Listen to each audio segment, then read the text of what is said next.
Salut à tous et bienvenue sur ma chaîne les amis. Pour ne rien manquer de mes prochains épisodes, pensez à vous abonner et activer la cloche de notification. Je compte sur votre soutien et vous souhaite une excellente écoute. On croit connaître ses origines, jusqu'au jour où elles nous rappellent qu'elles observent encore. Certains lieux ne demandent qu'une chose, qu'on y entre. Et une fois à l'intérieur, ils ne rendent jamais tout ce qu'ils prennent. Je m'appelle Miran. L'histoire que je m'apprête à raconter résume une grande partie de ma vie. Avant d'entrer dans les détails, je dois d'abord parler brièvement de moi et de ma famille. Ma famille avait vécu une grande partie de sa vie dans le village où je suis né. Pourtant, juste après ma naissance, mes parents avaient quitté ce village pour s'installer dans la ville la plus proche. Ils parlaient souvent du village avec affection, des habitants, des bons moments qu'ils y avaient passés. Malgré cela, on n'y était jamais retourné, pas une seule fois. Je leur avais demandé plusieurs fois pourquoi on n'allait jamais au village. Mes parents évitaient toujours la question. Mon père donnait des explications différentes de celles de ma mère, et je sentais bien que rien de tout ça ne tenait vraiment la route. Les années passaient. J'étais devenu adulte. Mes parents prenaient de l'âge, car ils m'avaient eu tardivement. Ils tenaient à me voir me marier jeune. Et ils voulaient voir grandir leurs petits-enfants. Je m'étais marié à 21 ans avec la femme de ma vie. 2 ans plus tard, elle attendait un enfant. Tout semblait aller dans le bon sens, jusqu'au jour où mes parents perdirent la vie dans un accident de voiture. Le choc fut immense. J'étais complètement anéanti.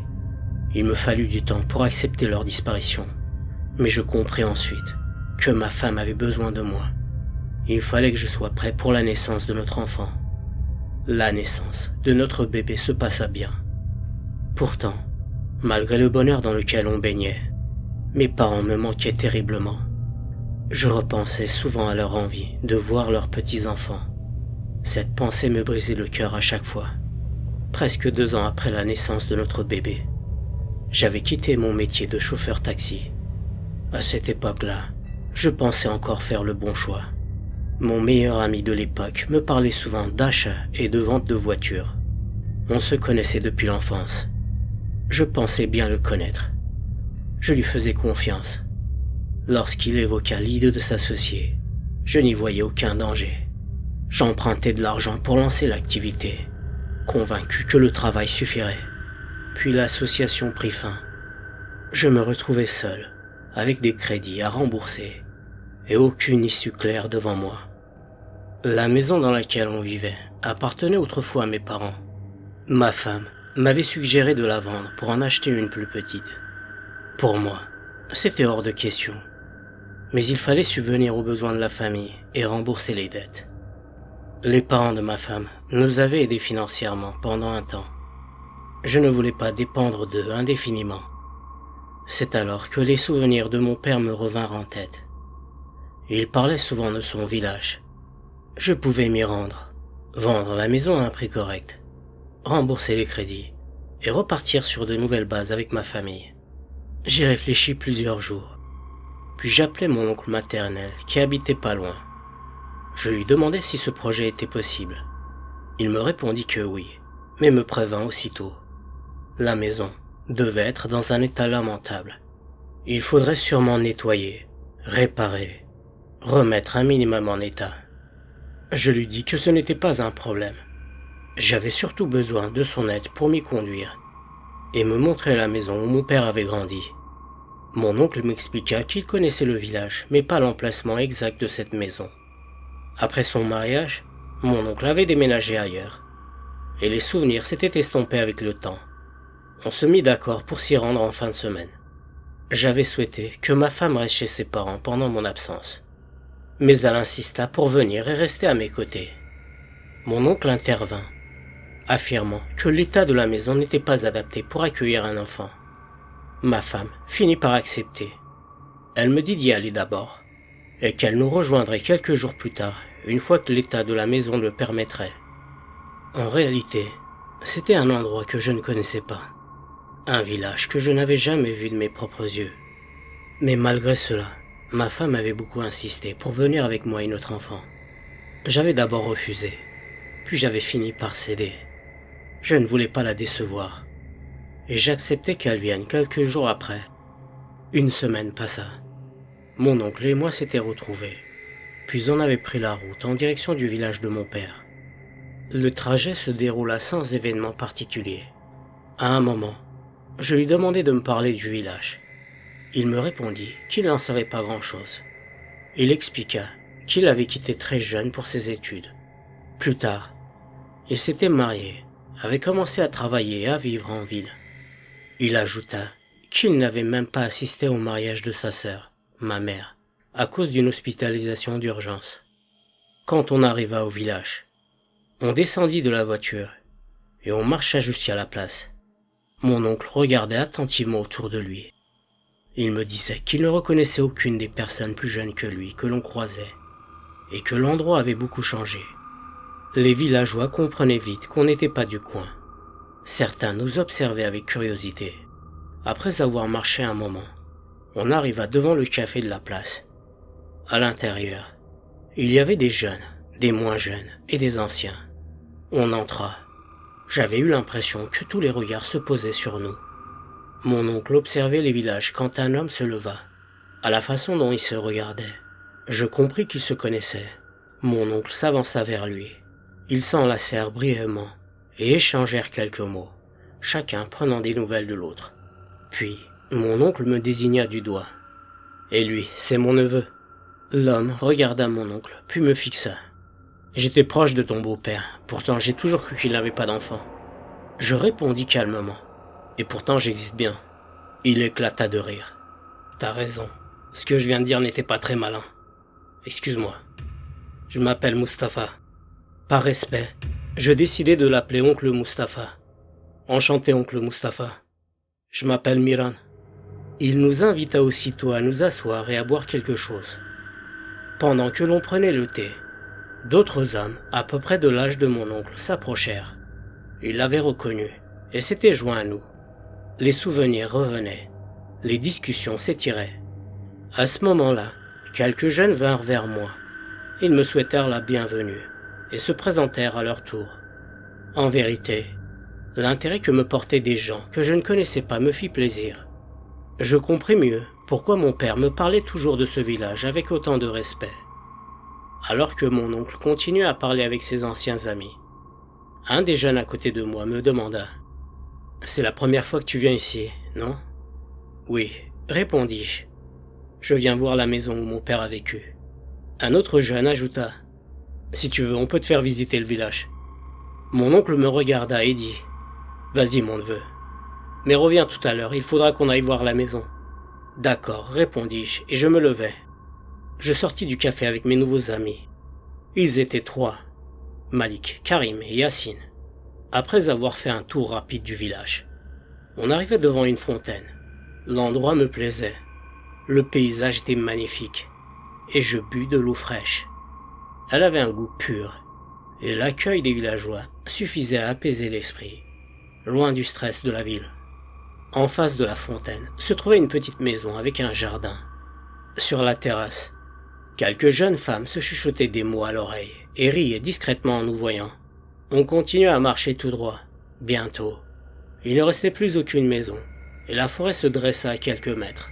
« Allez, on retourne, on ne peut pas continuer par là. » dit Karim. Les deux autres acquiescèrent. « Et pourquoi pas ?»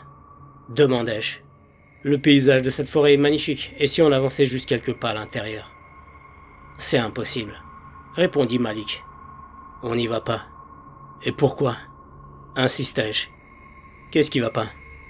Karim intervint rapidement. Y a rien. Remontons maintenant. Alors qu'on faisait demi-tour, un bruit étrange sortit des buissons. Je me retournai pour voir, mais Yassine posa sa main sur mon épaule. Allez, on y va, mon frère. Je ne comprenais pas leur réaction. Est-ce qu'ils avaient peur de quelque chose dans cette forêt ? Même si je me posais des questions, je ne leur dis rien. On arriva devant le café. Mon oncle se leva et vint à côté de moi. Il faut qu'on aille à la maison avant que le soleil se couche. Il doit y avoir pas mal de choses à faire. Et comme on va passer la nuit là-bas, il faudra nettoyer un peu. Oncle Mustapha intervint. Ne t'inquiète pas, mon frère. On fera de notre mieux pour vous donner un coup de main. Je les remerciai. On sortit du café et reprit le chemin vers la maison de mon père. Après un moment, on s'arrêta devant la porte d'un jardin laissé à l'abandon. On entra. Le jardin avait vraiment besoin d'entretien. On arriva à la porte de la maison. Elle était fermée à clé. La serrure est bloquée, me dit mon oncle. Alors qu'on réfléchissait à la meilleure solution, on entendit la voix d'oncle Mustapha et de son fils Yassine derrière nous. Ils étaient venus donner un coup de main. On cassa la serrure. L'intérieur était dans un état épouvantable. La première chose qu'on fit fut d'ouvrir grand les fenêtres pour aérer. Ensuite, on se mit au ménage avec les produits et les affaires qu'on avait apportés. Oncle Mustapha et Yassine avaient aussi amené de quoi travailler. On fit de notre mieux pour rendre l'intérieur correct. Puis oncle Mustapha dit à Yassine: « Allez mon fils, le repas doit être prêt. Va voir ta mère et amène-nous quelque chose à manger. » Mon oncle intervint. « C'est pas la peine, Mustapha. Madame n'a pas à se fatiguer. On ira prendre de quoi manger à l'épicerie du village. »« Hors de question, » répondit oncle Mustapha. « Je voulais vous inviter. Mais j'ai déjà mes beaux-parents et leur fille chez moi. Vous n'auriez pas été à l'aise. J'ai donc demandé à ma femme de préparer à manger. Yassine va y aller maintenant. Et on mangera tous les quatre ici. Et on vous tiendra compagnie. » Puis Mustapha éclata de rire. Peu de temps après, Yassine arriva avec le repas. Tout était parfait. Je me régalais. Oncle Mustapha et mon oncle se mirent à discuter en riant. Mon oncle demanda: « Comment va la vie au village ?»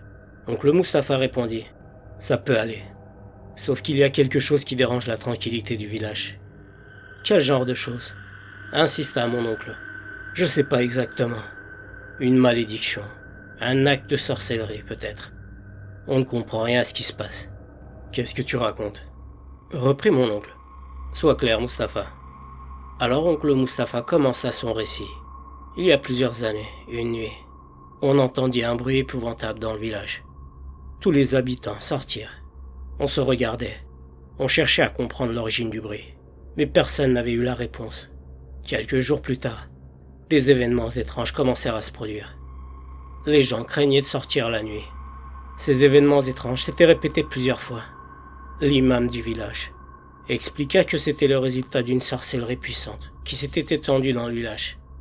On lui demanda comment se protéger de cette malédiction. Il répondit: « Je ne connais pas l'origine de cette sorcellerie, donc je ne peux rien vous dire à ce sujet. Mais je peux vous conseiller de réciter le Coran chez vous, de prier et de vous remettre au Tout-Puissant. Et si vous n'avez rien à voir avec cette sorcellerie, alors vous serez protégé, Inch'Allah. » On suivit à la lettre ses conseils. Alhamdulillah, les événements étranges s'arrêtèrent jusqu'au jour où l'on entendit à nouveau des bruits inquiétants la nuit. Mais un an plus tard, exactement le même jour où le grand bruit avait résonné, un garçon disparut du village. Tous les habitants le cherchèrent partout, sans aucune trace. On appela la gendarmerie, mais leurs recherches restèrent vaines. L'enfant n'a jamais été retrouvé. Depuis ce jour-là, chaque année, le même jour, un enfant disparaît du village, même si les enfants restent à nos côtés, même en prenant toutes les précautions, d'une manière ou d'une autre. Un enfant disparaît chaque année sans laisser la moindre trace. Mon oncle et moi, on restait sous le choc de ce que oncle Mustapha venait de raconter. À quel jour correspond exactement ce jour de la nuit ? Demandai-je. Soudain, un vacarme éclata dehors. On sortit rapidement. Le ciel s'assombrissait, et les quelques lampadaires n'éclairaient que faiblement les alentours. Même sortis en vitesse, on ne comprenait pas d'où venait le bruit. D'autres villageois sortaient également de leur maison, mais eux non plus ne savaient pas ce qu'il se passait. J'étais clairement effrayé, mais je faisais tout pour ne pas le montrer. Après avoir observé un moment les alentours, on rentra dans la maison. « Je dois rentrer, les invités m'attendent », dit oncle Mustapha. « Je vous enverrai draps, couvertures et coussins. »« Mais on a des sacs de couchage, » répondis-je. « Il vaut mieux éviter, c'est pas confortable, » dit-il en partant avec Yassine. « Je reviendrai demain pour donner un coup de main dans le jardin. » Mon oncle et moi, on alla au salon et on s'assit. On réfléchissait à ce que oncle Mustapha venait de nous raconter. Mes questions restaient sans réponse. Un instant plus tard, Yassine arriva avec des draps, couvertures et coussins. « Notre maison n'est pas loin, » dit-il. N'hésitez pas à frapper à la porte si vous avez besoin. Je le remerciai et lui assurai qu'on n'avait besoin de rien. Après son départ, on alla dormir. Mon oncle sombra presque aussitôt dès qu'il posa la tête sur son coussin. Moi, je n'avais pas sommeil. Je pensais à ma femme et à notre enfant. Depuis notre arrivée, je n'avais pas pu lui parler. Le téléphone ne captait presque pas. Je tentai quand même ma chance en lui envoyant un message. À peine envoyé, la chance me sourit. Le téléphone capta. Elle m'écrivait qu'elle s'était inquiétée pour moi et qu'elle avait essayé de m'appeler plusieurs fois sans succès. Je l'appelai et lui dis que tout se passait bien ici, mais que le téléphone captait à peine. Elle me dit qu'elle était impatiente de venir. « Ce lieu n'est pas approprié pour toi et le bébé. » Lui répondis-je. « Quand ça sera prêt, je viendrai vous chercher. » Mais elle n'écoutait rien. Elle me suppliait carrément de venir. Je ne comprenais pas pourquoi elle insistait autant. Après tout, ce n'était qu'une vieille maison de village. Rien qui puisse l'intéresser vraiment. Le jour suivant, après m'être réveillé, je vis que mon oncle n'était pas dans son lit. En regardant par la fenêtre de la chambre, je le vis dehors dans le jardin, à côté d'oncle Mustapha. Je sortis et allai les rejoindre. Quand j'arrivai à côté d'eux, ils parlaient encore du sujet d'hier soir. « Tout va bien ?» leur demandai-je. « Tout va bien », répondit oncle Mustapha. « Je voulais venir vous voir hier soir, mais mes invités sont partis un peu tard. Aujourd'hui, je me suis réveillé tôt. On vous attend pour le petit déjeuner avec ma femme. » On prit le chemin vers la maison d'oncle Mustapha. Le petit déjeuner était parfait. Tout était fait à base d'ingrédients frais et naturels, bio, comme on dit ici, avec du pain maison, du fromage, des olives, du miel. Je m'étais régalé. C'était le meilleur petit déjeuner que j'avais pris dans ma vie. Après le repas, on sortit avec des outils pour entretenir le jardin et effectuer des réparations dans la maison de mon père. L'essentiel était de s'occuper de la plomberie afin d'avoir de l'eau courante à l'intérieur. La maison était devenue habitable, mais pas encore prête à être vendue. D'autres travaux importants restaient à faire. Oncle Mustapha me dit que son fils aîné s'y connaissait en rénovation, mais qu'il n'habitait pas au village et qu'il viendrait dans 2 jours. Mon oncle se tourna vers moi. « Je suis désolé, Miran, mais j'ai plus de temps. Je dois rentrer régler des affaires importantes. Si tu veux, attends l'arrivée du fils de ton oncle Mustapha pour les travaux. Je passerai parfois pour vérifier l'avancement. » Oncle Mustapha intervint. « Ne t'inquiète pas. Va à tes occupations. Je veillerai sur Miran. » Mon oncle était parti du village. Et oncle Mustapha était également parti l'après-midi. Je me retrouvais seul dans la maison. Je ne voulais pas passer la nuit seul. De temps en temps, je vérifiais si mon téléphone captait. Mais chaque fois que j'essayais de parler à ma femme, la conversation s'arrêtait au milieu. Étrangement, le signal semblait meilleur à l'intérieur de la maison. Yacine était venu me chercher pour le repas du soir. À la fin, il me dit « Si tu veux pas rester seul cette nuit, je peux venir te tenir compagnie. » Je répondis « Ne te dérange pas, je peux rester seul. » Je pris le chemin pour la maison, entre celle d'oncle Mustapha et la mienne. Il y avait quelques maisons, donc il fallait marcher un peu. En jetant un coup d'œil à ma montre, je vis qu'il était presque minuit. Le temps semblait filer ici. Quand j'arrivai devant la maison, il était passé minuit sans que je ne m'en rende compte. Tout ce que je voulais, c'était m'écrouler sur le lit et dormir. J'enlevai mes vêtements et m'affalai sur le matelas. Je pensais à mes parents et aux histoires que mon père m'avait racontées sur le village. Alors que je m'étais laissé aller à ces souvenirs, quelqu'un frappa à la porte. Je me redressai le cœur battant. Qui pouvait frapper à cette heure? J'allai jusqu'à la porte et demandai « Qui est là ?» Aucune réponse. Une deuxième frappe. « Qui est là ?» Toujours rien. Une troisième. J'ouvris immédiatement. Personne. 3 coups et personne derrière la porte. C'était impossible que j'aie mal entendu. Je fermai la porte et retournai au lit. Si c'était le jour, j'aurais pensé aux enfants du village qui jouent. Mais en pleine nuit, impossible. À peine fermai-je les yeux qu'une nouvelle frappe retentit. Furieux, je bondis du lit et traversai le couloir vers la porte. Dans le passage, un chuchotement me fit frissonner. Cette voix avait murmuré mon prénom. Mon sang se glaça. Je me retournai, scrutant autour de moi, mais je ne vis personne. Au milieu du salon, J'essayais de reprendre mes esprits. La sonnerie de mon téléphone me fit sursauter. C'était ma femme. À peine décrochai-je qu'un immense soulagement me traversa.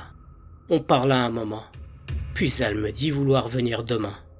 J'aimerais bien que tu sois là, mais la maison n'est pas prête à accueillir tout le monde, dis-je. Elle resta silencieuse un instant, puis... C'était quoi cette voix? Quelle voix? Une voix de femme à côté de toi. Il y a personne ici, lui dis-je. Tu as du mal à entendre? Non, j'ai très bien entendu. Il y a une femme à côté de toi, et ne me mens pas. Arrête, je viens juste d'arriver dans ce village. Je connais personne, je suis seul. T'es parano ou quoi? Elle éclata en sanglots. Ne m'énerve pas, je t'assure qu'il y a quelqu'un à côté de toi. Je te jure qu'il n'y a personne. La voix venait sûrement de dehors. Peut-être une femme qui passait, c'est tout. Elle insista. Alors je viendrai demain. Mes nerfs étaient à vif. Plus j'essayais de la raisonner, plus elle mal interprétait. Finalement, je cédai. D'accord, viens, mais n'amène pas notre enfant. Laisse-le chez ta mère. Il a besoin de moi, dit-elle. Il n'a que 2 ans. Depuis que tu es parti, il ne fait que pleurer en disant papa. Très bien. Fais venir la voiture par mon oncle. Je veux pas que vous vous fatiguiez en route. D'accord, dit-elle. On se voit demain. Puis elle raccrocha. Je ne pouvais pas raconter à ma femme les événements étranges de la nuit, ni les incohérences que mon esprit m'avait fait vivre. Je ne voulais pas l'effrayer. De toute façon, même si je lui en avais parlé, elle ne m'aurait pas cru. Cette nuit-là, même si mon sommeil avait été agité, j'avais pu dormir un peu. Au réveil, je me sentais épuisé, presque incapable de bouger. J'avais l'impression de ne pas avoir dormi et d'avoir passé toute la nuit à travailler. Des courbatures me traversaient le corps, presque douloureuses. Je pensais rester toute la journée au lit, mais un coup porté à la porte me fit me lever. C'était Yacine. Un grand sourire éclairait son visage. « Je suis venu prendre le petit déjeuner avec toi, » dit-il, en levant un panier rempli de bonnes choses à manger. On prit le petit déjeuner ensemble. Yacine et sa famille m'avaient montré tant d'affection que je me sentais presque gêné par tant de gentillesse. Depuis mon arrivée, je mangeais toujours avec eux. Aujourd'hui, ma femme allait venir. Ces derniers temps, je cherchais des moyens d'économiser. Mais la rénovation de la maison allait coûter cher, pensais-je. Je remerciai Yacine et lui demandai de remercier sa mère de ma part. Ma femme vient aujourd'hui. C'est plus nécessaire de vous occuper du repas, lui dis-je. Yacine répondit. Dans ce cas, vous serez tous les deux nos invités pendant quelques jours. Vous avez déjà beaucoup à faire avec la maison. Vous n'allez pas vous occuper de la cuisine. Ce n'est vraiment pas un problème pour nous. Jamais de ma vie, même parmi mes amis proches, on ne m'avait montré autant d'attention en à peine 2 jours. Je refusai poliment. Non, Yacine, je peux plus accepter. Merci pour tout ce que vous avez fait. Quelque temps après que Yacine soit parti, je sortis pour attendre ma femme et notre enfant. Quand ils arrivèrent, je les ramenai à la maison. La journée suivante, le fils aîné d'oncle Mustapha devait venir pour évaluer les réparations et éventuellement commencer les travaux. Ma femme était venue avec des affaires utiles et de quoi manger. En venant au village, je n'avais pas prévu tout ça, mais sa présence était une bonne chose. Je ne serais plus seul, et ma famille me manquait terriblement. Après le repas, on se mit à discuter de ce qu'on ferait après la vente de la maison et du remboursement des dettes avec l'argent restant. En plein milieu de la conversation, mon téléphone sonna. Je l'avais laissé dans la chambre. « J'arrive tout de suite », dis-je à ma femme, et je sortis du salon pour répondre. Dans la chambre, je pris le téléphone en main, essayant de rassembler mes esprits. C'était ma femme qui m'appelait. Je sortis de la chambre, marchant jusqu'à la porte du salon entr'ouverte. Et là, je la vis assise sur le canapé avec notre enfant dans les bras. Je n'avais pas pu résister à la curiosité. Je décrochai le téléphone en fixant un mur pour me concentrer et dis « Leïla ?» Quelques secondes plus tard, sa voix résonna, mais un doute m'envahit. La voix au téléphone était bien celle de ma femme. Mais alors que la femme que je croyais être Leïla était là, dans le salon. « Pourquoi t'as mis autant de temps à répondre ?» demanda-t-elle. « Mais qui es-tu » répondis-je. Elle sembla étonnée. « Comment ça, qui je suis ? Je suis ta femme. » Je rapprochai mon oreille du téléphone, puis vers la porte du salon. mais celle-ci se referma brusquement. J'essayai d'ouvrir. La poignée ne bougeait pas. « Arrête ta blague, Leila. Ouvre-moi la porte. » Au téléphone, elle me répondit. « Quelle porte? De quoi tu parles? Et pourquoi t'as mis autant de temps à décrocher? Où étais-tu encore? Mais t'as perdu la tête. Tu es juste là à côté de moi dans le salon. » Soudain, la voix changea. Elle prononça des mots dans une langue que je ne comprenais pas, avec un timbre effrayant.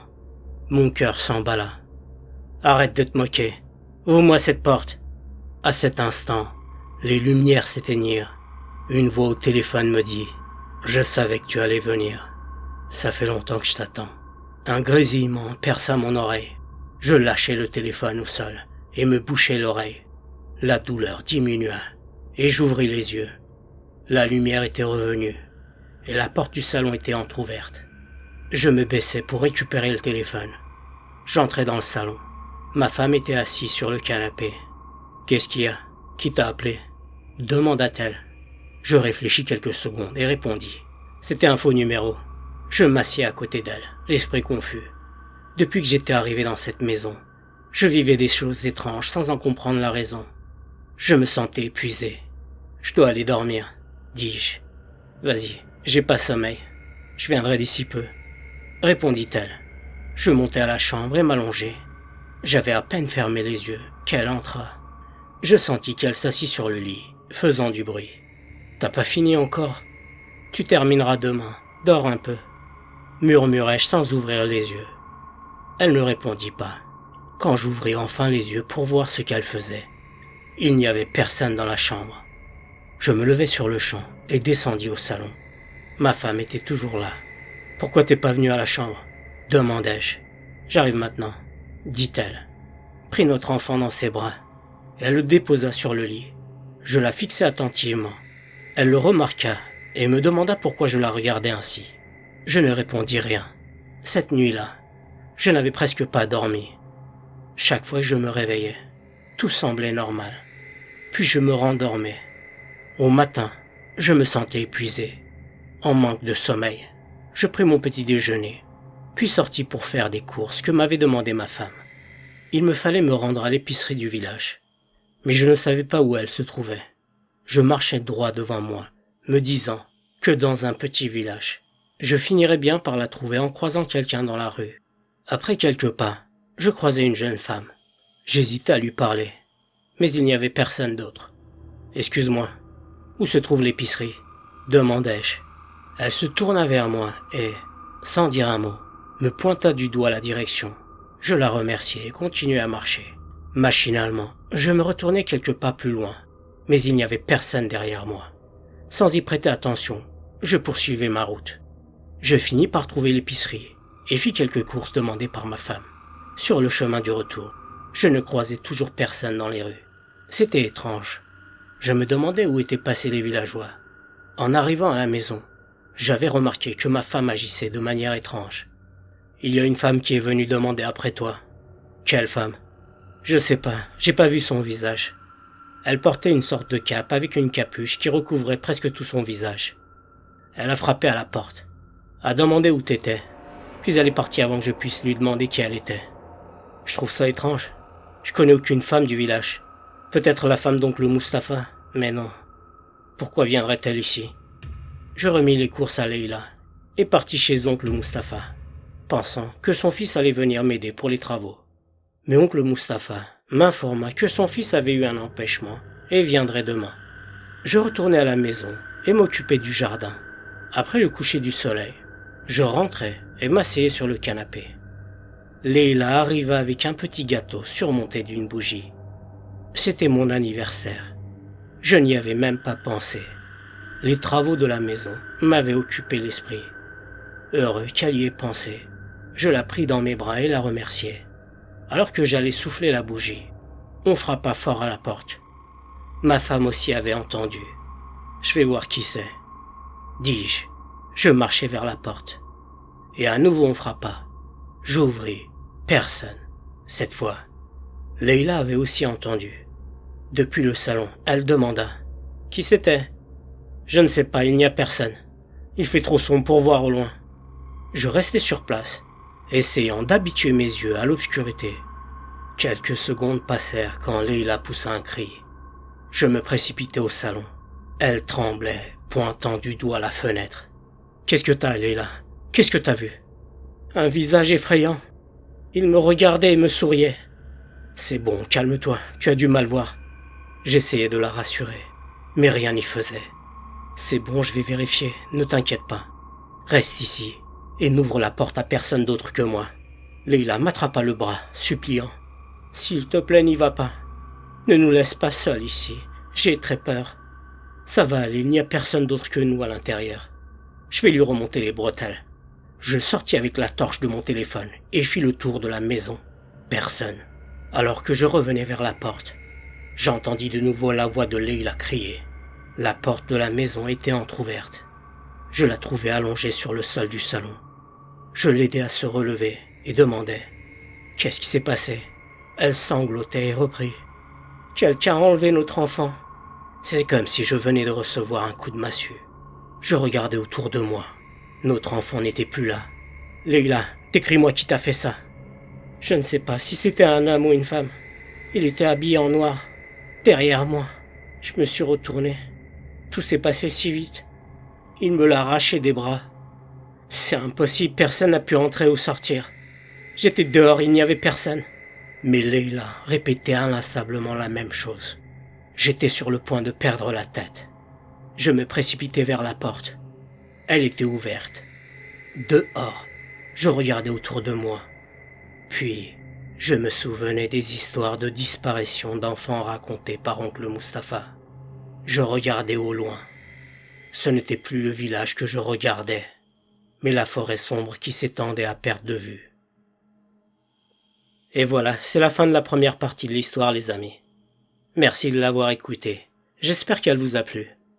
La deuxième partie arrive très bientôt, les amis. N'oubliez pas de vous abonner à la chaîne et d'activer la cloche de notification pour ne rien manquer des prochains épisodes. Si cette vidéo vous a touché, vous pouvez la liker pour me soutenir et partager vos impressions en commentaire. Vous pouvez aussi utiliser la fonction booster la vidéo pour faire grandir la chaîne. Prenez soin de vous, les amis, et à la prochaine.